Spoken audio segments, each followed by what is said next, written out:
ሰላም ጤና ይስጥልኝ የኔ ውድ ቤተሰቦች እንዴት አደራችሁ? እንደምን አረፈዳችሁ? አለው እግዚአብሔር ይመስገን። አንዳንድ ሰዎች ሰላም ነው የማይፈልጉ አሉና ትላንት ጨረቃዎቻችን ፓፖሰቱት ፎቶ ከዛ ሰዓት ጀምረው ፎቶ ቆርጠው ማለት ነው እየፖሰቱ እያየሁት ነበረ። አይሆፕሱ ሁላችሁም አይታችሁታል ብዬ አስባለሁኝ። ከዛ ቪዲዮን ከተለቀቀ ጀምሮ ቪዲዮንም መቁረጥ ጀመረው ማለት ነው። አሁን የትላንትናው ቪዲዮም ሆነ ፎቶ የሚያስቆርጥ ምን ነገር አለው? 2 ዓመታቸውን ያከበሩበት ነው አይደለ? አልተጨቃጨቁ፣ አልተጣሉ። ምንድን ነው አሁን የሚያስቆርጣችሁ? በዛ ላይ ሜሽን ታደርጓታላችሁ፣ ቅመምን ማለት ነው እንድታዩ ነው። ሜሽንም ባታደርጓት እኮ ታየዋለች እሷ ማለት ነው። ምክንያቱም በጣም ትልልቅ ፎሎወር ያላችሁ እንትኖች ናችሁ። በዛ ላይ እሷም ፎሎወሯ ናችሁ ብዬ አስባለሁኝ። ስለዚህ ባታደርጓትም ታየዋለች። እና ቅመምዬ አሁን ደስ የሚላት ነው የሚመስላችሁ? በጣም ስለሚወዱኝ ነው ጎበዞች እንድትላችሁ ነው የፈለጋችሁ። በጣም ነው የምትታዘባችሁት። ማርያምን በጣም ትታዘባችኋለች። በጣም ማለት ነው። እናንተ አሁን ፍቅረኛችሁ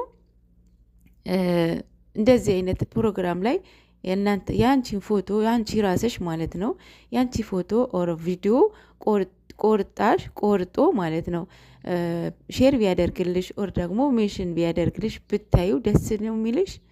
አይልሽም አይደለ? ይሄ ቢግ ሼም ነው። እናንተ ላይ መደረግ የማትፈልጉትን ነገር ሰዎች ላይ አታድርጉ። የእውነት በጣም ቢግ ሼም ነው። ፎቶ መቁረጥ ትርጉሙ ምን ማለት ነው ታውቁታላችሁ? አሁን ትርጉሙን አታውቁትም እኮ ዝም ብላችሁ።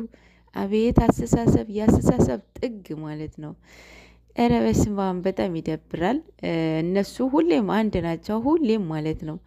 መቼም የእውነት አሁን ሰላም የማትፈልጉ እናንተ ናችሁ።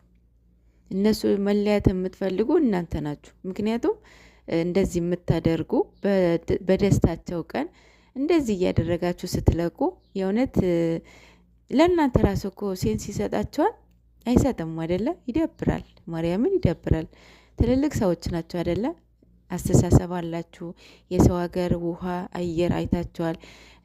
የሰው ሀገር ኮሚኒቲ አይታችኋል። ኤቭሪቲንግ አይታችኋል። እና አስተሳሰባችሁ ያው ከሌሎቹ ዴቨሎፕ ያደርጋል ብዬ አስባለሁኝ። እና ይሄ ለእናንተ ራሱ ጥሩ አይደለም። የኔ የስደት እህቶቼ ማለት ነው እንደዚህ አታድርጉ እሺ። ቢግ ሼም ነው፣ አይደረግም ማለት ነው። ማለት ብዙ ስላየሁ ነው ማርያምን ብዙ አይቻለሁኛ፣ ለዛ ነው ማለት ነው። ኤንዌስ እነሱ ሁሌም ወደፊት ሁሌም አንድ ናቸው፣ ሁሌም ማለት ነው። ማንም ሊለያቸው ቢሞክርም ራሱ ተዋርዶ እንደሚወጣ አሳይተዋቸዋል። ከአንድም 2 3 ብዙ ጊዜ ማለት ነው። ሰው እግዚአብሔር ያጣምረው ደግሞ ማንም አይለየው ማለት ነው። ሁላችንም እንደነሱ አፍቃሪ ስጠን፣ ተፈቃሪ አፍቃሪ ማለት ነው። የእውነት ፍቅር በተግባር በአፍ ዝም ብሎ በቃላት ድርደራ ሳይሆን ፍቅር የምትኖሩት ነው እና እነሱ እየኖሩት ነው የ2 ዓመት ድረስ ማለት ነው። ሌላ ስለ ሜካፕም እያወረች ነበረ ይመስለኛል። ሜካፑ የእንትኑ የዲኮሩ ባለቤቶች ከነ ሜካፑ መሰለኝ። ቢኮዝ ብሩክ ምንድናለው ባትቀባ ደስ ይለኝ ነበረ ብሏል አይደል? ምክንያቱም ከዚህ በፊት አንድም ቀን ተቀብታ አታቅም። ለልደቷ ቀን ብቻ ነው የተቀባችው ሜካፕ ማለት ነው። እና ለዛ ነው ሶ ነቲንግ ቀን ነው። ቅመሙ እኮ ውብ ናት እኮ ማርያምን፣ አበሻ እኮ አትመስልም ከነ ጸጉሯ። ከበስማም ጸጉሯ ስወደው ኔቸርዋ ማለት ነው ማርያምን። አሁን ግን ያው እንትኑ ዊግ እንትን አለው እንጂ ዊግ በጣም ነው ጸጉራችሁ የሚያሳሳው። በነገራችን ላይ የምር ዊግ ይሄ ሂውማን ሄር ይሄ የፊት ለፊታችሁ ጸጉር ይጨርሰዋል እና ጥሩ አይደለም። እና ቅመም የኔ ቆንጆ እሷ ተፈጥሮም ውብ ነች። ሁለቱም ውብ ናቸው ማርያምን፣ ሁለቱም ቆንጆች ናቸው። ሱፉ የሱ ሱፍ የትላንትና ሱፍ ነው የሚያምረው። የባለፈው ሱፍ ይሄ ቀዩ እረ ያምርም። በስማም ከለሩ አሪፍ ነው፣ ግን ስፌቱ አያምርም። የትልልቅ ሰዎች የአባቶች ሱፍን ያደረገው ሲሰፋው ማለት ነው። እሱ ላይማ ኧረ አያምርም።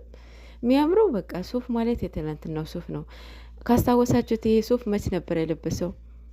ቅመምዬ ይቅርታ ለመጠየቅ የወለቀችውን ቀለበት ለማሰር ታስታውስታላችሁ? በጣም ብጥብጥ ላይ ነበሩ የዛኔ ማለት ነው። እሱን ያስታወስኩትና እና እሱ ቀን የለበሰው ሱፍ ነው የትላንትናው። በጣም ያምራል። አሰፋፉም ስፌቱም ልብሱም ያምራል ማለት ነው። ሌላው አሁን በፖስተው ቪዲዮ ማለት ነው ይሄ ያምራል አያምርም ያልኳችሁ እንትን ይሄ ነው ሱፉ ማለት ነው። እና አሁን ፖስቶታል ኢንስታግራሙ ላይ በእግዚአብሔር ፊት የተንበረከከ በማንም ሰው ፊት ይቆማል ብሏል።